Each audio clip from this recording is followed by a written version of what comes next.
आज दिनांक 28 जानेवारी 2026.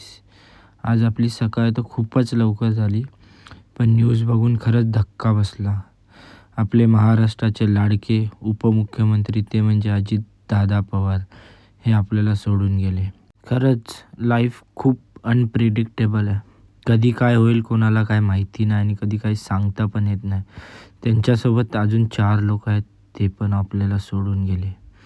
आज दिवसच खूप खराब होता. कस्टमर पण खूप कमी होते आणि रस्ते पण खूप जास्ती सुनसान होते.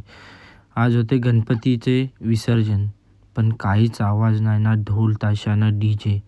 सगळं काय एकदम शांततेत होतं. आपला दिवस पण तसाच शांततेमध्येच गेला. काय जास्ती कस्टमर आले नाही म्हणून पूर्ण दिवस बसूनच गेला. हळूहळू कस्टमर पण चालूच झालेले होते, पण मन पण काय लागत नव्हतं. सारखे रील्स बघून आणि न्यूज बघून खरंच आज मन पण नव्हतं लागत. त्यानंतरला हळूहळू सगळं काय पॅकअप केलं आणि निघालोच होतो घरी. पण तेवढ्यात आपले मित्र आले आणि 3-4 कस्टमर आले. तर त्यांना फटाफट जे आहे मोहितो आणि मिल्कशेक बनवून दिलं आणि निघालो आपल्या घरी. असंच आपल्या व्लॉगला लाईक करा आणि फॉलो करा. चलो गाईज, बाय.